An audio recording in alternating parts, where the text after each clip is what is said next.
আমি আজকে নিয়ে আসছি দারুণ মজার একটি রান্না। সবাই কেমন আছেন? আসসালামু আলাইকুম। আমি নিয়ে আসছি বোয়াল মাছ। বোয়াল মাছগুলোকে কেটে ভালো করে ধুয়ে এবার হলুদ লবণ মাখিয়ে নিচ্ছি এক এক করে। পিসগুলোকে ভালো করে হলুদ লবণ মাখিয়ে নিতে হবে। আমি কিন্তু ভালো করে হলুদ আর লবণ মাখিয়ে নিচ্ছি। মাছগুলোকে ভিতরে কিন্তু একটুও পানি নেই, পানি থেকে উঠিয়ে পানি ঝরিয়ে তারপরে হলুদ লবণ মাখিয়ে নিচ্ছি। মাখানো শেষ। এবার আমি চুলায় একটি প্যান বসিয়ে পরিমাণ মতো তেল দিয়ে তেলগুলোকে গরম হলে তারপরে এক এক করে মাছের পিসগুলোকে দিয়ে দিব। মাছের পিসগুলো দিয়ে দিচ্ছি। মাছের পিসগুলো প্রথমত দিতেই তেলটা ফুটতে শুরু করছে। ফুটে কিন্তু আমার হাত ভরে গেছে। আপনারা কিন্তু মাছগুলো ভাজতে অনেক সাবধানে ভাজবেন। মাছগুলো কিন্তু ভাজা যায় না, এগুলো বোয়াল মাছ, এই জন্য ভাজতে কিন্তু অনেক তেল ফুটে গায়ে আসে। ভাজতে কিন্তু অনেক সাবধানে ভাজবেন, একটু দূরে থেকে ভাজতে হবে মাছগুলোকে। আমি কিন্তু প্রথমত কয়েক পিস দেওয়ার পরে আমার হাতটা ভরে গেছে তেল ছিটকিয়ে এসে। এবার মাছগুলো এক ফিট হয়ে গিয়েছে, আমি অন্য ফিট করে দিচ্ছি এক এক করে। অনেক দূরের থেকে কিন্তু মাছগুলোকে আমি ওপিট করে দিচ্ছি। মাছগুলো খালি ফুটতেছে, ওইটা একবারে তেলগুলো খালি শরীরে আসে।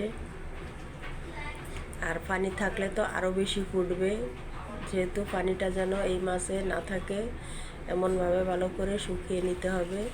এবার মাছগুলো ওপিটও ভাজা শেষ প্রায়। বেশি কিন্তু কড়া ভাজবো না, মিডিয়াম ভাজবো।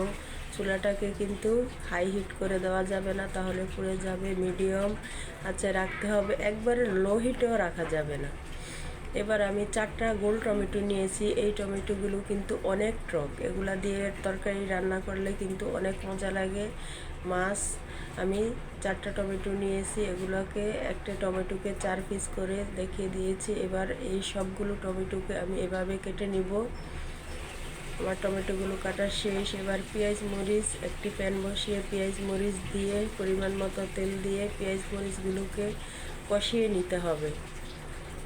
ভালো করে কষিয়ে নিতে হবে, একবারে ভাজা ভাজা করা যাবে না, একটু কষিয়ে নিলেই হবে। এই যে আমার কষানো শেষ।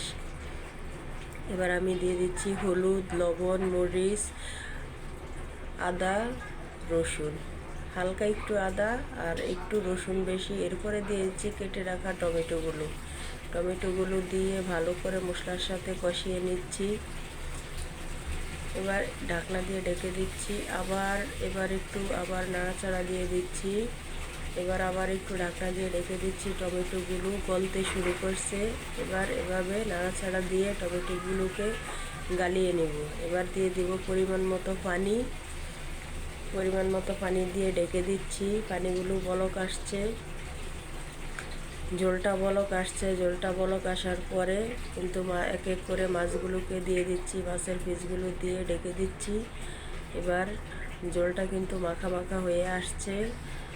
এই যে ঝোলটা মাখা মাখা হয়ে আসছে। এবার আমি ধনেপাতা দিয়ে দিচ্ছি। বেশি কিন্তু বুনা করা যাবে না, একটু ঝোল রাখতে হবে, কারণ এগুলা তো টক টমেটো।